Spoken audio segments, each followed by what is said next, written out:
να κάνουμε κάποιες επισημάνσεις στο ζήτημα του ομοσπονδισμού και θα δούμε βέβαια και κάποια στοιχεία αυτού που λέμε ομοσπονδιακό μοντέλο.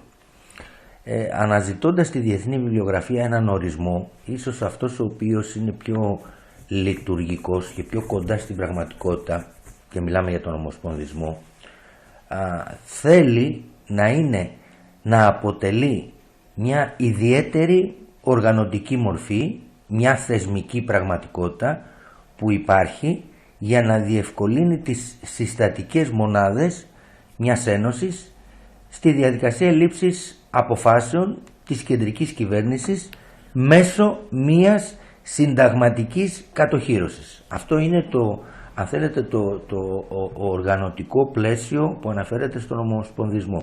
Υπάρχει βέβαια και καταγράφεται μια διαφορά ανάμεσα στις έννοιες ομοσπονδισμός και ομοσπονδία. Αυτό που πιο συχνά βρίσκουμε είναι ότι ο ομοσπονδισμός είναι μια ελαστική έννοια, είναι πιο κοντά σε αυτό που λέμε ιδεολογία, ενώ η ομοσπονδία είναι ένα συγκεκριμένο οργανωτικό πρότυπο και αναφέρεται σε μια, θα λέγαμε, παράγωγη οργανωτική αρχή. Τώρα, το πώς διαμορφώθηκε σταδιακά η θεωρία περί ομοσπονδισμού θεμέλιο έχει την καντιανή παράδοση, όπου εκεί γινόταν αναφορά στη δημιουργία μιας διευρυμένης ομοσπονδίας. Για ποιο λόγο, θα μπορούσε κάποιος να ρωτήσει? Για να αποφευχθεί ο πόλεμος. Θα πρέπει να σημειώσουμε και πάλι, όπως έχουμε κάνει και σε άλλες παρεμβάσεις, ότι το ζήτημα του πολέμου ήταν καταλυτικό ώστε να γίνουν όλες αυτές οι προτάσεις προκειμένου να περάσουμε σε ένα νέο διακανονισμό, σε ένα νέο modus vivendi ανάμεσα στα κράτη, ώστε να μην επαναληφθεί να επαναληφθεί το ίδιο λάθος που έκαναν τα κράτη. Ένα άλλο κομμάτι του ομοσπονδισμού θεμελιώνεται στην δημοκρατική θεωρία και με αυτό αναφερόμαστε στην διασφάλιση με κάποιο τρόπο θεσμικό επαρκούς δημοκρατικής διακυβέρνησης. Υπήρξαν βέβαια διαφορετικές προσεγγίσεις, υπήρξαν διαφορετικές τάσεις, έγιναν αναφορές σε διαφορετικές διαδικασίες, όπου εκεί αναλύθηκαν και οι προϋποθέσεις και οι συνθήκες προκειμένου να εξελιχθεί αυτή η πρόταση.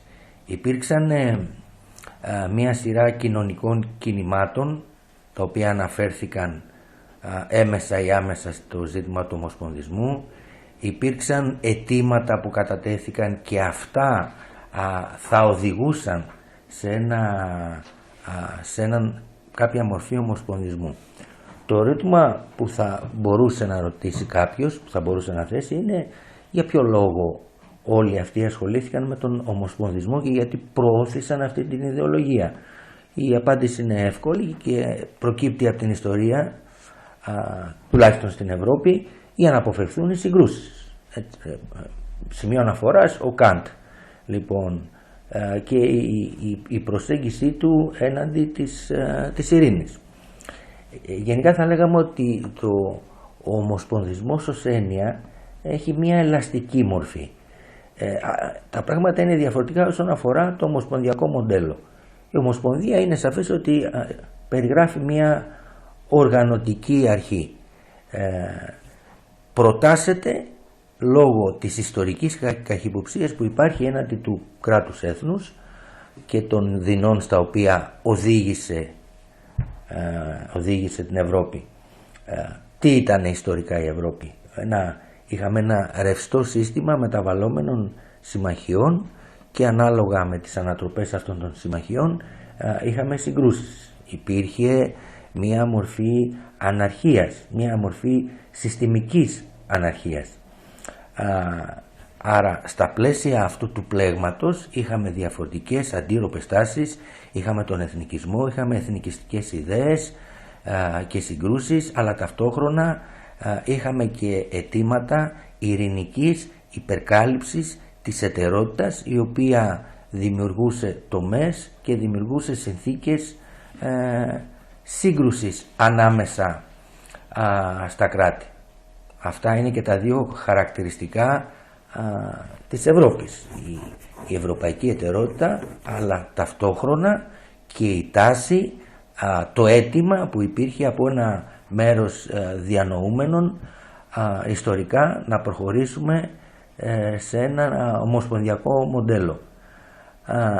Ουσιαστικά δηλαδή αυτό το οποίο έκαναν ήταν να απορρίψουν την έννοια των εθνικών κρατών. Προσέξτε, δεν εννοούμε απορρίπτω αφοριστικά, απορρίπτουν τον τρόπο λειτουργίας, τον τρόπο δράσης, ο οποίος οδηγούσε σε συγκρούσεις. Υπήρξε βέβαια έναντι του ομοσπονδισμού και μια κριτική, καθώς τον κατηγόρησαν τους υπέρμαχους του ομοσπονδισμού για μια ελαστικότητα όσον αφορά τον τρόπο που προωθούσε αυτές τις έννοιες. Γι' αυτό και έχει καταγραφεί, αν θέλετε, ο προσδιορισμός ότι ο ομοσπονδισμός είναι μια βολική, είναι μια αμφίσιμη, αλλά υπό μία έννοια και μια επικίνδυνη αντίληψη. Με τον ομοσπονδισμό δεν γίνεται απλά μια συνταγματική διευθέτηση, απλά η οργάνωση περνάει σε ένα άλλο επίπεδο, σε ένα επίπεδο το οποίο αφορά τη μεταβίβαση και πολιτικών αρμοδιοτήτων, αφορά την επίτευξη, και αυτό είναι πολύ σημαντικό, ισορροπιών, εδώ περνάμε πλέον στο ομοσπονδιακό μοντέλο, την επίτευξη ισορροπιών μεταξύ διαφορετικών επιπέδων εξουσίας. Τι θέλουμε να πετύχουμε με αυτό? Πάνω απ' όλα ένα αποτελεσματικό μοντέλο διακυβέρνησης. Αποτελεσματικότητα. Τι άλλο θέλουμε να πετύχουμε? Θέλουμε να λειτουργεί η δημοκρατία. Είναι το πιο βασικό. Άρα θα λέγαμε λοιπόν ότι ο ομοσπονδισμός ουσιαστικά αποτελεί μια πολυεπίπεδη μορφή διακυβέρνησης, έχει ιδιαίτερα διακριτά συνταγματικά στοιχεία που προσδιορίζουν ένα συνταγματικό πλαίσιο.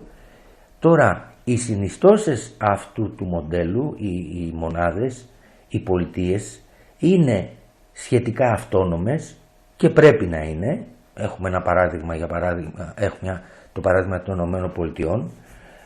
Ο ομοσπονδισμός προωθεί μεν την ενότητα μέσα από συγκεκριμένα πλαίσια, αλλά ταυτόχρονα σέβεται και την διαφορετικότητα. Γι' αυτό και υπάρχουν περιπτώσεις στις οποίες λειτουργήσε απόλυτα πετυχημένα όσον αφορά τον τρόπο οργάνωσης, όσον αφορά την αποτελεσματικότητα, όσον αφορά τη σχέση ανάμεσα στα επίπεδα διακυβέρνησης, στον τρόπο συνεργασίας, λειτουργίας, στο πώς μεταβιβάζονται οι πολιτικές αρμοδιότητες από τη βάση προς την κορυφή, από κάτω προς τα επάνω, προκειμένου να μπορέσουμε και να έχουμε μία λειτουργική ισορροπία ανάμεσα σε αυτά τα επίπεδα. Στην Ευρώπη δεν ήταν εφικτό να συμβεί αυτό, τουλάχιστον μέχρι σήμερα δεν έχει συμβεί. Αυτό γιατί βλέπουμε ότι υπάρχουν πάρα πολλοί παράγοντες και πάρα πολλές εξηγήσεις που θα μπορούσαμε να δώσουμε.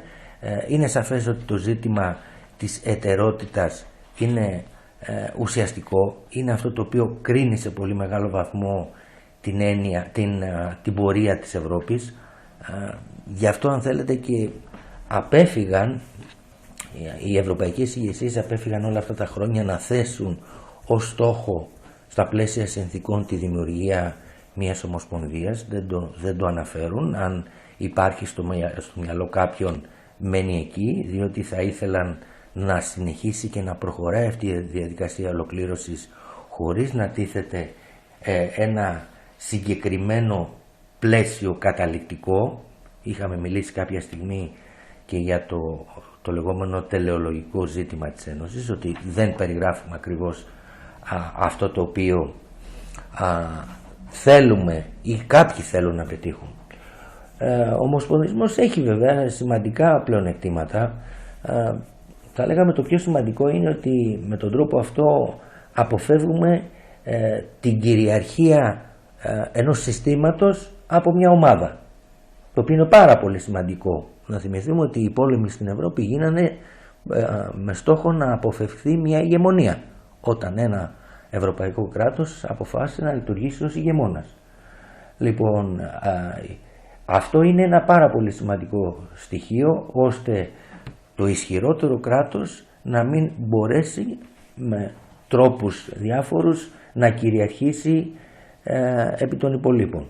Να σημειώσουμε επίσης ότι στον ομοσπονδισμό αναφέρεται, ο ομοσπονδισμός ενέχει και ένα δομικό στοιχείο που αφορά την πρακτική της ευρωπαϊκής ολοκλήρωσης και τον τρόπο με τον οποίο αυτή έχει προωθηθεί όλες αυτές τις δεκαετίες. Μπορεί να έχει ακόμα και τη μορφή μιας διαφοροποιημένης ολοκλήρωσης, όπου εκεί δεν υπάρχει ένα ενιαίο πρότυπο.